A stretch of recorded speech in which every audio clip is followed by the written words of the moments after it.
Bom, vamos agora então introduzir o nosso conhecimento em mecânica respiratória, onde nessa aula a gente vai estudar o conceito de ventilação, os volumes e as capacidades pulmonares. Bom, para você ter uma ideia, uma quadra de squash é um jogo de raquete realizado por 2 jogadores, possui uma área de 62,4 metros quadrados e estima-se que a superfície pulmonar capaz de realizar trocas gasosas seja de aproximadamente 70 a 100 metros quadrados. Ou seja, se você cobrir uma quadra de squash com uma lona bem fina e depois você enrolar essa lona e colocar dentro de uma garrafa PET, isso ainda faltaria um pouco para alcançar a área de superfície responsável pelas trocas gasosas dos pulmões. Ou seja, a gente está falando de uma área bem grande. Superfície essa que é constituída por aproximadamente 480 milhões de alvéolos. E dependendo da altura e do volume pulmonar do indivíduo, esse valor pode variar para mais ou para menos. Desse modo, o sistema respiratório possui como funções primárias realizar a troca de gases entre a atmosfera e o sangue, ou seja, suprir o organismo com oxigênio e remover dióxido de carbono, processo esse chamado de hematose, regulação homeostásica do potencial hidrogênio iônico, do pH, uma vez que o sistema respiratório pode regular o pH pela retenção ou eliminação seletiva de dióxido de carbono. O sistema respiratório também promove a vocalização, uma vez que o fluxo de ar e as vibrações das cordas vocais criam sons, e equilíbrio térmico, uma vez que na expiração a perda de água e de calor. Olha só, a atmosfera é uma camada de mistura de gases que envolve a Terra e que é retida pela força da gravidade.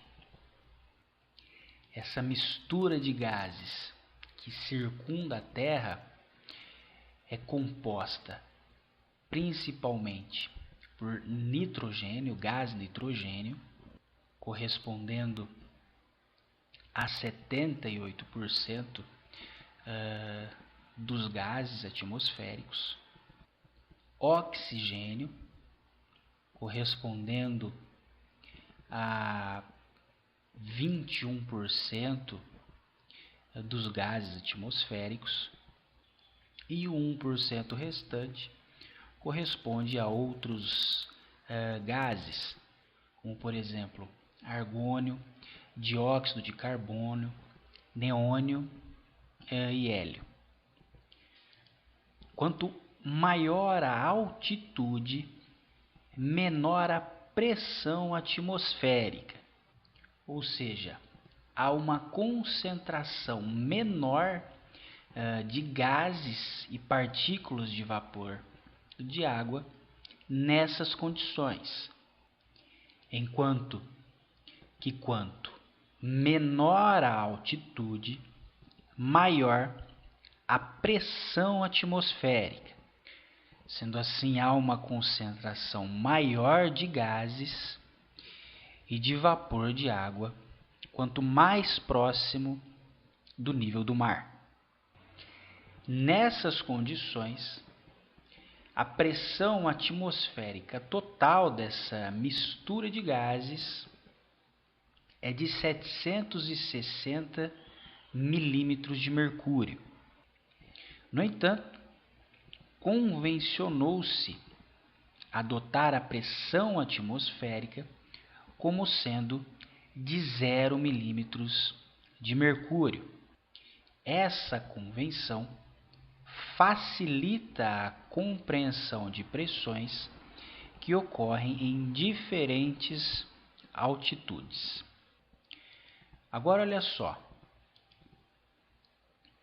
a lei de Dalton diz que a pressão parcial de um determinado gás é igual à concentração fracionária vezes a pressão total de todos os gases na mistura. Ou seja, para calcular a pressão parcial de um gás específico, nós temos que pegar a porcentagem correspondente desse gás e multiplicar pela pressão total dos gases. Por exemplo, para a gente identificar a pressão parcial do oxigênio, e sabendo que este corresponde a 21% dos gases atmosféricos, qual seria então a pressão parcial desse gás em milímetros de mercúrio? Bom, fazendo então a regra de 3, uma vez sabendo que 100% corresponde a 760 milímetros de mercúrio, nós chegaríamos ao valor da pressão parcial de oxigênio sendo igual a 159 milímetros de mercúrio. Ou então, poderíamos acrescentar um zero na frente do valor percentual de oxigênio atmosférico e multiplicar diretamente por 760, chegando assim ao mesmo valor de 159 milímetros de mercúrio. Bom, a pressão parcial de dióxido de carbono ficaria então dentro daqueles 1% dos outros gases, sendo este igual a 0,04%, onde a sua pressão parcial seria de 0,3 milímetros de mercúrio. E a pressão parcial do nitrogênio, sabendo que este corresponde a 78% dos gases atmosféricos, seria igual a 592 milímetros de mercúrio. Bom, e por que é importante saber esse conceito de pressão? Porque os gases movem-se a favor de gradientes de pressão. Bom, se você encher uma bexiga de ar e depois disso você desamarrar a ponta dela, você vai perceber que o ar flui, ou ele sai da bexiga, de modo que a bexiga se esvazie. Isso ocorre porque os gases movem-se das pressões parciais mais elevadas para as menos elevadas. Ou seja, quando cheia, a pressão de gases no interior da bexiga está alta, ao passo que quando você desamarra a ponta dessa bexiga, o ar flui para a atmosfera, esvaziando assim a bexiga. No entanto, ainda fica uma certa quantidade de ar no interior dessa bexiga vazia. Isso se deve porque nessa condição há agora um equilíbrio entre os gases no interior da bexiga com a atmosfera. Agora vamos observar o respectivo exemplo. Temos aqui então um recipiente e uma tampa. E no interior desse recipiente há um volume contendo gás. As pressões exercidas nesse ambiente cria pequenas colisões dessas moléculas de gás com a parede desse recipiente. Se essa tampa é empurrada mais para baixo, o volume desse recipiente é reduzido ainda mais. Desse modo, o choque entre as moléculas de gás com as paredes, bem como entre elas próprias, aumenta ainda mais. Sendo assim, a pressão no interior desse recipiente também aumenta. Isso que a gente está observando é a chamada lei de gases de Boyle, que diz que se o volume de gás é reduzido, a pressão aumenta. E isso a gente observa na segunda ilustração. E se o volume aumenta, a pressão diminui. E isso a gente observa na primeira ilustração, no primeiro exemplo. Bom, mas e por que esses dois conceitos são importantes? Olha só. Quando o volume do tórax aumenta, a pressão no interior dos alvéolos diminui, promovendo assim o movimento do ar do local de maior pressão na atmosfera, em direção agora à região de menor pressão, ou seja, nos alvéolos. Já quando o volume do tórax diminui, a pressão no interior dos alvéolos aumenta, favorecendo assim o movimento de ar do local de maior pressão para o de menor pressão, ou seja, o movimento de ar para fora do corpo, para a atmosfera. Desse modo, então, nós podemos identificar o ciclo respiratório, ou também chamado ciclo ventilatório, onde o aumento do volume torácico diminui a pressão no interior dos alvéolos, facilitando o fluxo, o movimento de ar do meio mais externo, ou melhor, do meio de maior pressão, sendo este atmosférico, em direção à região de menor pressão, ou seja, nos pulmões. Isso é chamado de inspiração, ou seja, a entrada de ar nos pulmões. Enquanto que a redução do volume do tórax aumenta a pressão no interior dos alvéolos.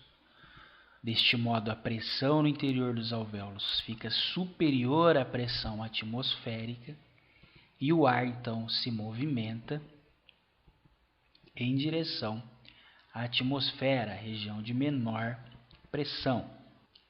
Esse processo de saída do ar dos pulmões é chamada de expiração.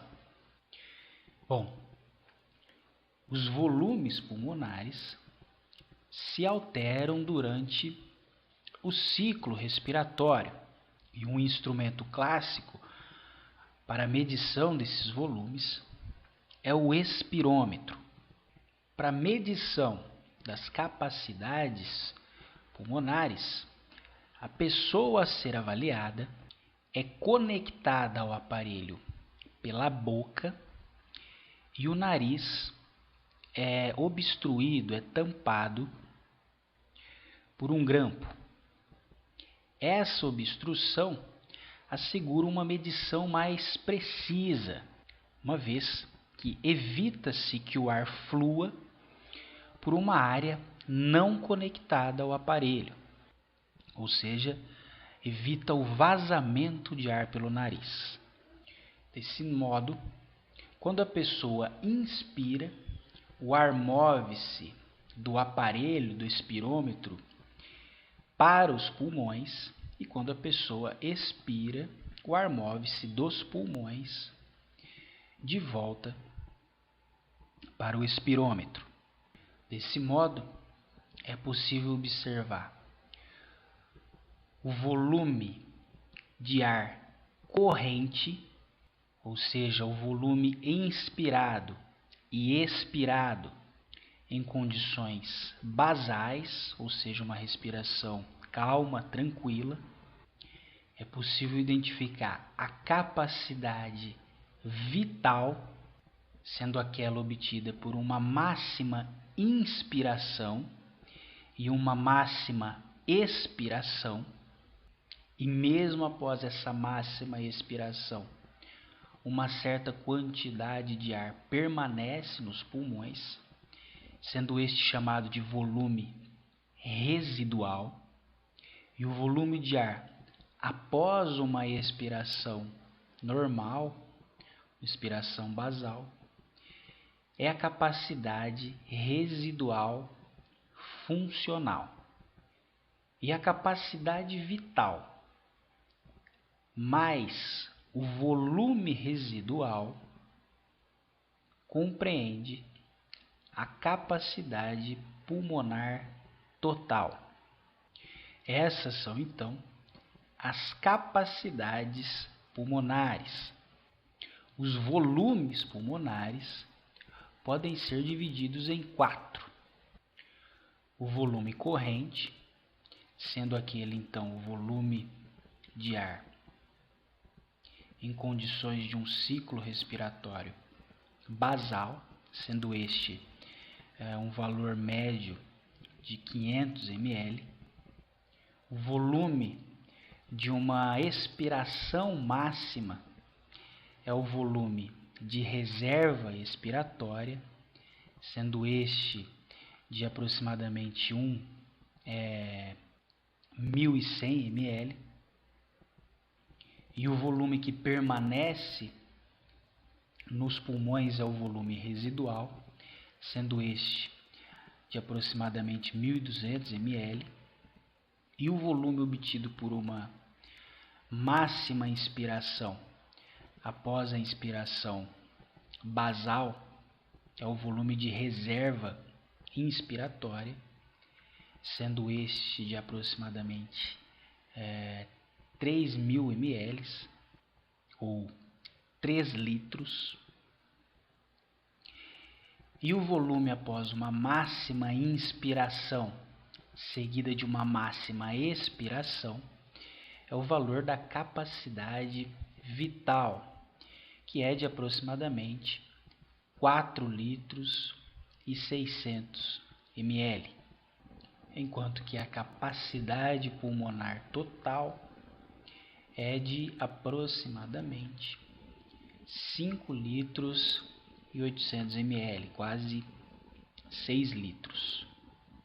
E esses valores, obviamente, podem variar dependendo da idade, do gênero, da altura, do peso e, claro, qualquer outro comprometimento respiratório.